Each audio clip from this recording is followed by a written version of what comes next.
Maoist party release చేసిన వరుస లేఖలపై అనుమానాలు రేకెత్తిస్తున్నాయి. ఇప్పటికే అభయ్ పేరిట లేఖ విడుదలైంది. ఈ లేఖ వెలుగులోకి వచ్చిన కొద్ది గంటల్లోనే మావోయిస్టు పార్టీ నుండి మరో సంచలన లేఖ విడుదలైంది. సోను పేరుతో 6 పేజీల లేఖ వెలుగులోకి వచ్చింది. తన ఓటమిని ఒప్పుకుంటున్నామని సోను లేఖలో పేర్కొన్నారు. శత్రువులు చేసిన దాడిలో ఎంతో మంది కామ్రేడ్స్ ను కోల్పోయామని సోను తెలిపారు. అమరవీరులందరికీ పేరు పేరున జోహార్లు అర్పిద్దామన్నారు. ప్రస్తుత పరిస్థితులను అర్థం చేసుకోవడంలో విఫలమయ్యామన్నారు. ఇక్కడితో మా పోరాటాన్ని ఆపేస్తున్నామని మావోయిస్టు నేత సోను లేఖలో తెలిపారు. ఈ ఓటమి బాధాకరమైందన్నారు. తాత్కాలికంగా ఆయుధాలను వదిలేస్తున్నామనే అంశాన్ని స్పష్టంగా లేఖలో వేణుగోపాల్ తెలిపారు.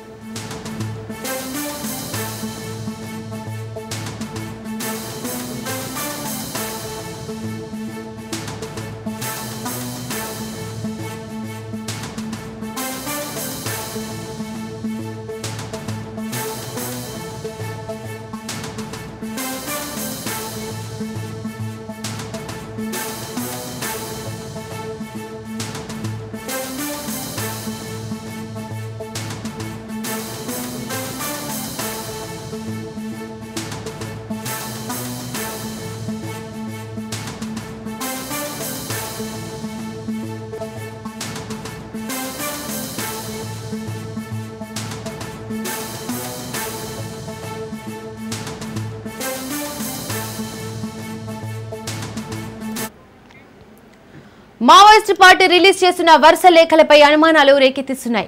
ఇప్పటికే అభయ్ పేరిట లేఖ విడుదలైంది. ఈ లేఖ వెలుగులోకి వచ్చిన కొద్ది గంటల్లోనే మావోయిస్టు పార్టీ నుండి మరో సంచలన లేఖ విడుదలైంది. సోను పేరుతో 6 పేజీల లేఖ వెలుగులోకి వచ్చింది. తన ఓటమిని ఒప్పుకుంటున్నామని సోను లేఖలో పేర్కొన్నారు. శత్రువులు చేసిన దాడిలో ఎంతో మంది కామ్రేడ్స్ ను కోల్పోయామని సోను తెలిపారు. అమరవీరులందరికీ పేరు పేరున జోహార్లు అర్పిద్దామన్నారు. ప్రస్తుత పరిస్థితులను అర్థం చేసుకోవడంలో విఫలమయ్యామన్నారు. ఇక్కడితో మా పోరాటాన్ని ఆపేస్తున్నామని మావోయిస్ట్ నేత సోను లేఖలో తెలిపారు. ఈ ఓటమి బాధాకరమైందన్నారు. తాత్కాలికంగా ఆయుధాలను వదిలేస్తున్నామనే అంశాన్ని స్పష్టంగా లేఖలో వేణుగోపాల్ పేర్కొన్నారు.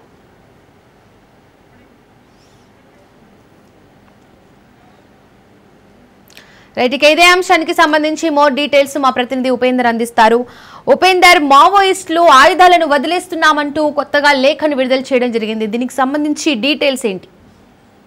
దీపిక, ఇప్పటికే మావోయిస్ట్ పార్టీకి సంబంధించినటువంటి ఒక సంచలన లేఖ మాత్రం విడుదల చేయండి.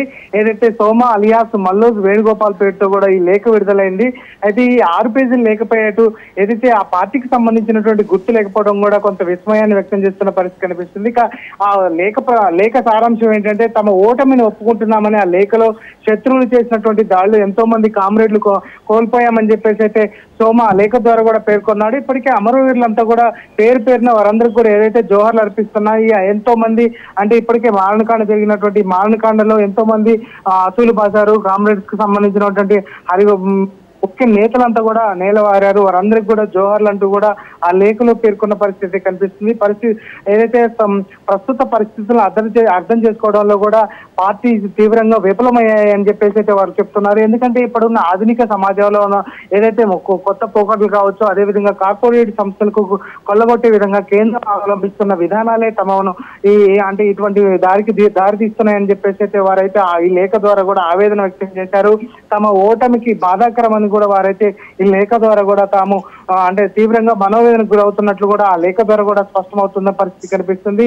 ఇక విప్లవ ప్రజలు అంటే ఏదైతే ప్రజలందరికీ కూడా మేము విజ్ఞప్తి చేస్తున్నాం, తాత్కాలికంగా ఆయుధాలను వదిలేస్తున్నామని చెప్పేసి అయితే స్పష్టంగా పేర్కొన్నారు. ఇప్పటికే ఈ మల్లోజ్ వేణుగోపాల్ కి సంబంధించినటువంటి ఈ లేఖ మాత్రం ఇటు మావోయిస్ట్ పార్టీలో కావచ్చు, ఇటు ఏదైతే కేంద్ర బలగాల్లో కూడా కొంత చర్చకైతే దారితీస్తున్న పరిస్థితి కనిపిస్తుంది. ప్రధానంగా ఉన్నటువంటి నేతలంతా కోల్పోవడం కావచ్చు, అదేవిధంగా ఇక్కడ ఉన్నటువంటి పార్టీని క్రియాశీలకంగా కూడా ప్రజల్లో కూడా కొంత వ్యతిరేకత ఏర్పడిందని చెప్పేసి ఆ లేఖలు కూడా పేర్కొన్న పరిస్థితి ప్రధానంగా కనిపిస్తుంది.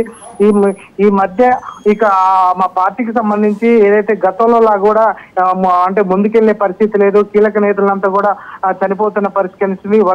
ఏదైతే వర్గ సమాజంలో ఇటు విప్లవాత్మక శక్తులు మమ్మల్ని ఎంతోగా వేధిస్తున్నాయని చెప్పేసి ఆ లేఖలు కూడా వాళ్ళైతే పేర్కొన్న పరిస్థితి ప్రధానంగా కనిపిస్తుంది. ఇక ఈ మధ్య ఆనవాయితీగా చేసేటువంటి శక్తులు కావచ్చు, అదేవిధంగా కార్పొరేట్ సంస్థలకు కొల్లబెట్టే విధంగా కూడా పార్టీ అంటే అది కేంద్ర బలగాలు కావచ్చు, రాష్ట్ర బలగాలు వాళ్ళు తీసుకుంటున్న నిర్ణయం వల్లనే తాము అంటే ఇటువంటి వాటికి లోనవుతున్నాం అని చెప్పి చెప్తున్నారు. ఈ నిర్ణయం తీసుకోవడం త్యాగాలను అదేవిధంగా అమరవీరుల బలాత్మరణాలు కావచ్చు, ఇవన్నీ కూడా మాకు న్యాయం చేయలేకపోతున్నాం.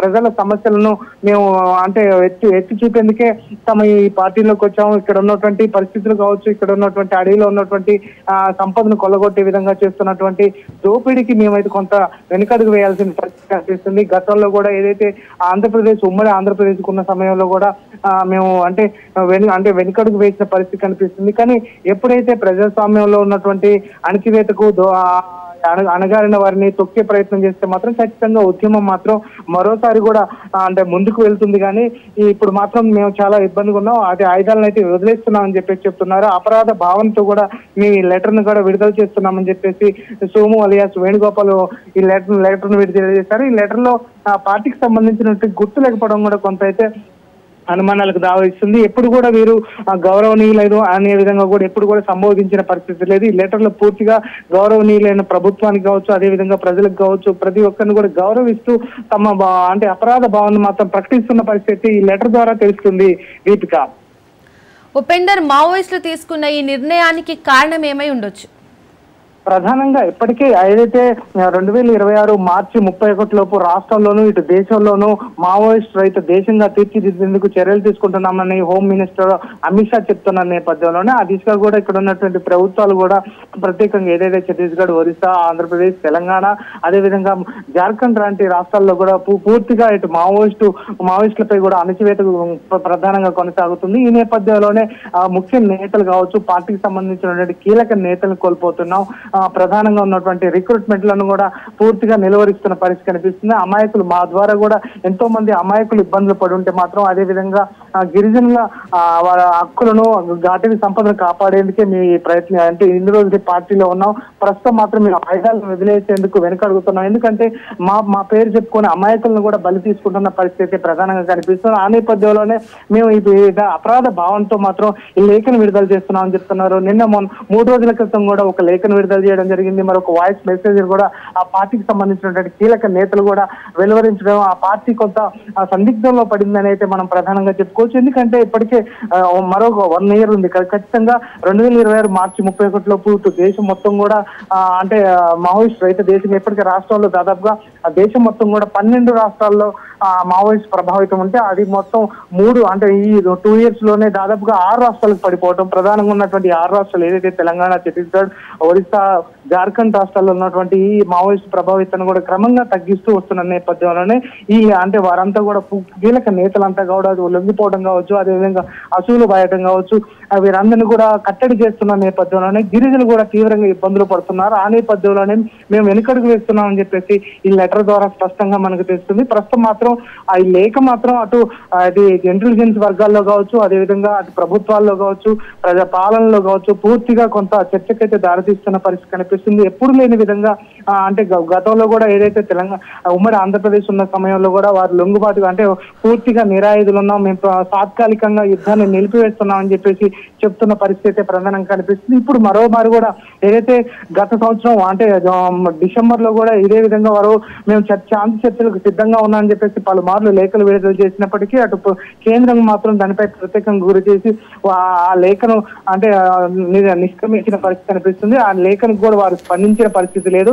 ఇటు ఏదైతే మానవ సంఘాలు కావచ్చు, అదేవిధంగా ఏదైతే సోషల్ వర్కర్స్ కావచ్చు ప్రధానంగా దీనిపై ఇప్పటికీ శాంతి చర్చలకు రావాలని చెప్పేసి హరిగోపాల్ లాంటి వారు కూడా ప్రధానంగా డిమాండ్ చేస్తున్న నేపథ్యంలోనే ఈ రోజు ఏదైతే సోమాజిగూడలోని ప్రెస్ క్లబ్ లో కూడా ఇది హరిగోపాల్ కు సంబంధించిన వారంతా కూడా రౌండ్ టేబుల్ సమావేశం నిర్వహిస్తున్న పరిస్థితి కనిపిస్తుంది. ఆ నేపథ్యంలో నేటి మావోయిస్టులపై జరుగుతున్నటువంటి మారణ కాండను ఆపాలని చెప్పేసి వారంతా కూడా ఈ సమావేశంలో నిర్ణయించే అవకాశం ఉంది. అటు ప్రభుత్వం కూడా శాంతి చర్చలకు రావాలని చెప్పేసి వారు కోరుతున్నప్పటికీ ఇటు మావోయిస్టులు లేఖ విడుదల చేయడం మాత్రం కొంత విస్మయం వ్యక్తం చేస్తుంది. అటు పార్టీ వర్గాల్లో కావచ్చు, ఇటు ప్రభుత్వంలో కావచ్చు, ఇటు భద్రతా బలగాల్లో మాత్రం కొంత చర్చకైతే దారితీస్తున్న పరిస్థితి కనిపిస్తుంది. మావోయిస్టులు వరుసగా లేఖలను విడుదల చేయడంలో కూడా అనుమానాలు ఉన్నాయి అంటున్నారు. దీనికి సంబంధించి డీటెయిల్స్ ఏంటి?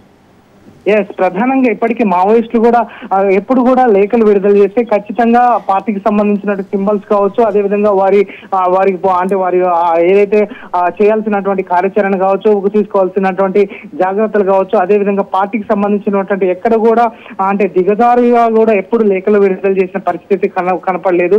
కానీ ప్రస్తుతం మాత్రం ఈ లేఖలో మాత్రం అపరాధ భావనతో మేము ఈ లేఖను విడుదల చేస్తున్నామని చెప్పేసి చెప్పడం కూడా కొంత విస్మయం వ్యక్తం చేస్తున్న పరిస్థితి కనిపిస్తుంది. ఎందుకంటే ఇప్పటికే మావోయిస్ట్ పార్టీ అంటే చివరి అంకంలో ఉందని చెప్పేసి ఈ లెటర్ ద్వారా కూడా మనకు స్పష్టంగా తెలుస్తుంది. ఎందుకంటే ఎప్పుడు కూడా లెటర్ విడుదల చేస్తే ఖచ్చితంగా ఈ పార్టీకి సంబంధించినటువంటి వారు రావాలని చెప్తున్న నేపథ్యంలో ప్రస్తుతం మాత్రం ఈ లేఖ మాత్రం కొంత చర్చకైతే దారితీస్తున్న పరిస్థితి కనిపిస్తుంది. Deepika, thank you Upender.